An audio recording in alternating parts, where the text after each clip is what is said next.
السلام علیکم ورحمۃ اللہ وبرکاتہ۔ بسم اللہ الرحمن الرحیم وبہ نستعین۔ محترم ناظرین، اللہ تبارک و تعالی نے ہم سب کو انسان بنایا ہے، اور انسان بنانے کے بعد ایک مسلمان کے گھر میں پیدا فرمایا اور صحیح الاعضاء بنایا ہے۔ ہمارے جسم کے تمام حصوں کو صحیح سالم بنایا ہے۔ ہمارے جسم کے اندر جتنی بھی نعمتیں ہیں اور جتنے بھی حصے ہیں، ان تمام نعمتوں کا ہم شکریہ ادا نہیں کر سکتے۔ مثال کے طور پر بولنے کی طاقت اللہ نے ہم کو دی اور دیکھنے کی طاقت ہم کو دی۔ دیکھیے، ہمارا ایک ہاتھ ہے، اگر اس ہاتھ کے اندر جو کوہنی ہے جس کو موڑ کر کے ہم اپنا کام چلاتے ہیں، یہ کوہنی اگر نہ ہوتی تو ہم صحیح سے کھانا اپنے آپ کھا بھی نہیں سکتے۔ اور یہ آنکھ کتنی بڑی نعمت ہے۔ اس آنکھ کو اگر کوئی آپریشن کرے اور وہ یہ کہے کہ نہیں میں اندھیرے میں ہی بنواؤں گا، تو ڈاکٹر یہ کہے گا آپ اندھیرے میں نہیں، اجالے ہی میں بنائیں۔ ہم اس اندھیرے میں نہیں بنا سکتے۔ بالکل ایسے ہی اللہ کی قدرت پر قربان جائیے کہ اللہ نے ہمارے جسم کے ہر اعضاء کو، ہر حصے کو ایک اندھیری کوٹری میں بنایا ہے۔ اللہ کی کیسی قدرت ہے جس نے اندھیری کوٹری میں، ایک تنگ جگہ میں ہمارے جسم کے تمام اعضاء کو بنایا ہے۔ یہ اللہ تبارک و تعالیٰ کی قدرت ہے۔ آپ دیکھیں، دیکھنے میں تو ایسا لگتا ہے کہ گنا مثال کے طور پر میٹھا ہے، لیکن یہ اللہ کی قدرت ہے۔ کیوں؟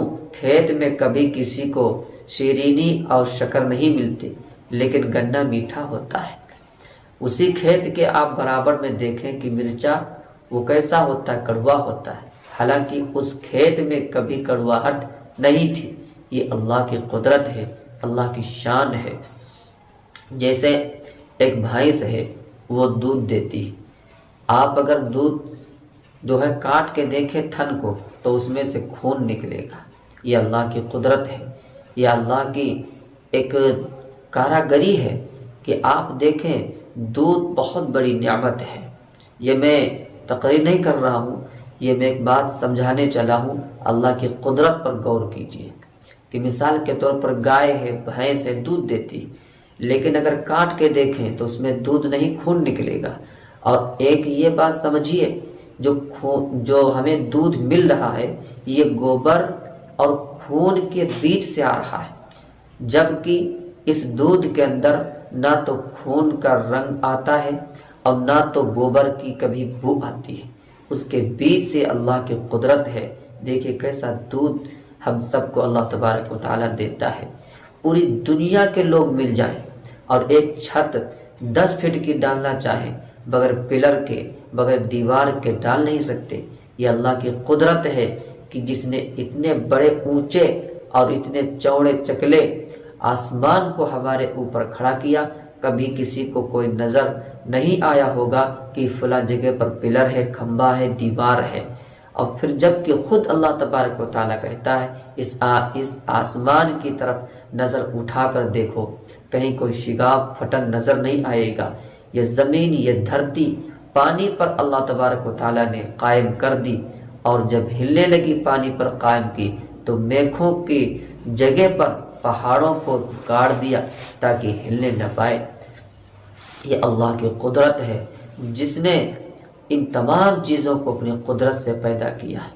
ہمیں چاہیے اس مالک، اس خالق کا نام لیں جس نے ہمیں پیدا کیا۔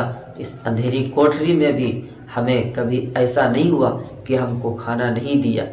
ایک وقت آتا ہے کہ انسان دنیا سے جاتا اسے محسوس نہیں ہوتا، جبکہ میں کہا کرتا ہوں اور میں نے سنا بھی ہے، جب انسان دنیا پر آنا ہوتا ہے تو چند مہینہ پہلے اس کو اطلاع ہو جاتی ہے، گھر میں خوشخبری ہونے والی ہو جاتی ہے کہ کوئی بچہ ہمارے گھر میں آ رہا ہے۔ ایک تجربے کی بات۔ اور جب دنیا سے جانے والا ہوتا ہے تو کسی کو پتہ نہیں چلتا یہ کتنے سیکنڈ میں، کتنے منٹ میں کوئی فلاں جگہ پر جا رہا ہے، واپس آئے گا کہ نہیں آئے گا۔ لہٰذا ہمیں چاہیے ہم آخرت کی ہر وقت فکر رکھیں، اللہ کی قدرتوں پر غور کریں، تاکہ ہمارے ایمان میں غور کرنے سے اضافہ ہوگا۔